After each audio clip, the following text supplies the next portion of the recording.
Hi friends, ఇంతకుముందు వీడియోలో ఈ కుప్పింటాకు నాగుపాము కాటుకి ఏ విధంగా ఉపయోగిస్తుందనేది చెప్పాను. ఇప్పుడు ఈ వీడియోలో మీకు ఎంగిల్ సురంకి ఎలా ఉపయోగిస్తుంది అనేది తెలియజేస్తున్నాను. వినండి, గుర్తుపెట్టుకోండి, చూడండి.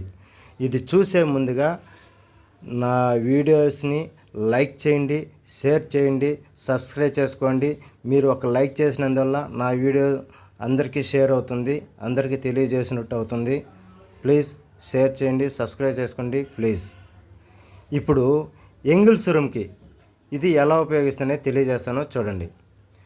మన శరీరంలో ఏదో ఒక ప్లేస్లో ఎంగిల్ సురం అనేది ఉంటుంది. మనకు, మన పక్కన వాళ్ళకు, మన ఇంట్లో వాళ్ళకు, ఎవరికో ఒకరికి ఎంగిల్ సురం అనేది ఉంటుంది. అది గీరెక్కుందే కొంచెం కొంచెం కొంచెం స్ప్రెడ్ అవుతూ ఉంటుంది పెద్దదిగా.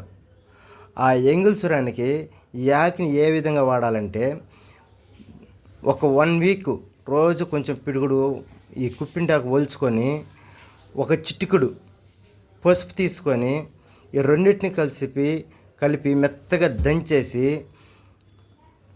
ఆ ఎంగిల్ సురాన్ని నైస్గా రఫ్ చేసి స్నానం చేసేటప్పుడు కానీ లేదా మామూలు టైంలో దాన్ని కొంచెం గీరి ఈ పొసురు పోసి ఆకినేసి రుద్దినామంటే, రుద్దేసి ఒక హాఫ్ అన్ అవర్ 1 అవర్ ఆరబెట్టేసి తర్వాత స్నానం చేసినామంటే, కడిగేసుకున్న స్నానం చేసిన అలా 1 వీక్, ఒక వారం రోజులు చేసినామంటే పూర్తిగా మాడిపోయేసి మామూలు స్కిన్కి వచ్చేస్తుంది ఎంగిల్ సురం అనేది.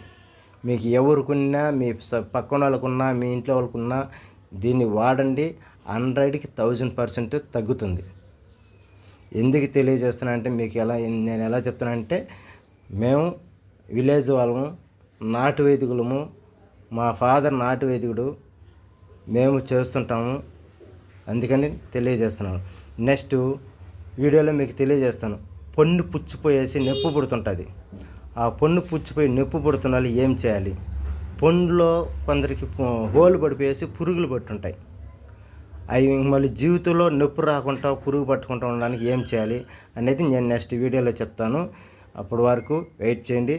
ఈ నా వీడియో చూసే ముందుగా లైక్ చేయండి, షేర్ చేయండి, సబ్స్క్రైబ్ చేసుకోండి. నేను పెట్టే ప్రతి వీడియో మీకు వస్తుంది.